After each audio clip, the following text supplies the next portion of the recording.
President Trump sat down for an exclusive interview with Reuters, and man, this is one of those interviews that, as I was reading it, I'm going, oh, he did not just say that.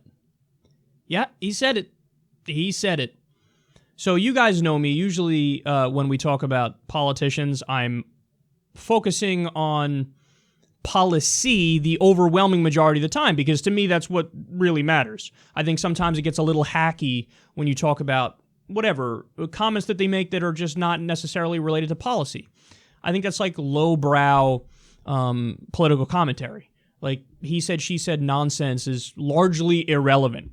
But this is one of those instances where it's not related to policy, and I still think it is just colossally important because it just shows so much about this dude who is now the most powerful man on the planet. So here's what they say in the piece. President Donald Trump, on Thursday, reflected on his first 100 days in office with a wistful look at his life before the White House. Quote, "I loved my previous life. I had so many things going," Trump told Reuters in an interview. "This is more work than in my previous life. I thought it would be easier." Excuse you? All right, I submit to you that there's not a single person on the planet who read that and agreed with Trump. You could be the most hardcore Trump supporter in human history. He just called being a reality TV host with a bunch of businesses that he doesn't even run. A lot of his businesses is just him selling the rights to use his name to somebody else who's going to put it on a hotel or something. So he's basically saying, hey, being a reality TV host, I thought that being president would be easier than that. Dude, you are quite literally the most powerful man on the planet. You have at your fingertips the most powerful military in all of human history. You have to deal with a giant economy. You have to deal with, are in control of so many different federal agencies that affect so many different parts of people's lives. You appoint Supreme Court justices. It's like, it is the most overwhelmingly taxing, difficult job on earth by far. And you really just said in an interview, you thought it'd be easier than being a douchebag reality TV host who's got a bunch of disparate businesses that other people run. And by the way, this is a great time to bring up the fact that Trump went bankrupt, at least 6 times? His not personal bankruptcy, business bankruptcies. Because that's always his dodge. I never went bankrupt.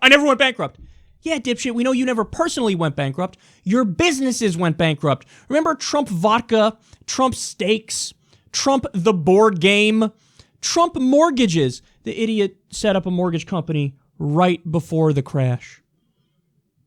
Basically the dumbest business move in human history. If you know anything about economics, you can look and go, oh, we're in a giant bubble. Trump looked at the giant bubble and said, I'm going to set up a mortgage company. Tremendous. Failure after failure after failure after failure. A shitty businessman and a reality TV host. I thought being president would be easier than being those things. Who fucking says that? How do you not have a little bit of a filter or a governor in your brain where as soon as that thought pops into your mind, you fucking suppress it? It's like, that's a dumb fucking thought. Don't say it. Like, as you started speaking, you didn't think, this might sound really fucking stupid. Let me put the brakes on it. He couldn't help himself. Yeah, I thought it'd be easier being president of the United States of America.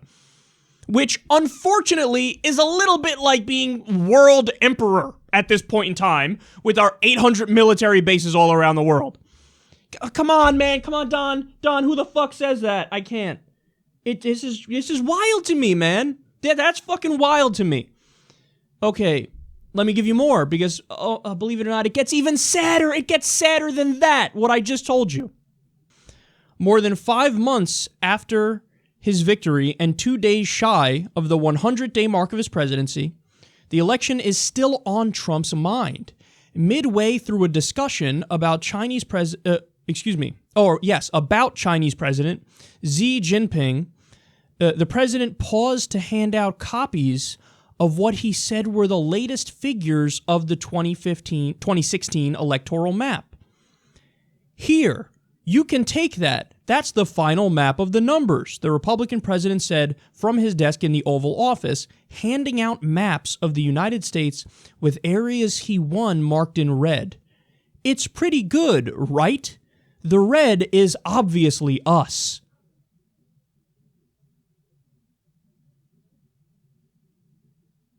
Look at this boy.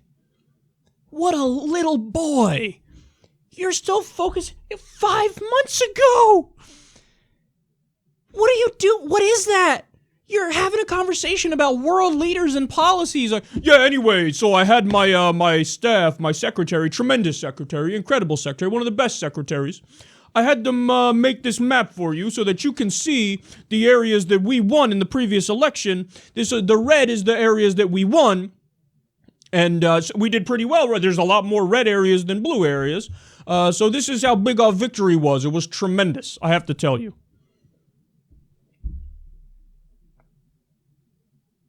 Could you imagine Obama having done that? I got many problems with Obama, of course. But could you imagine him in an interview with Reuters talking about world affairs 5 months after the election?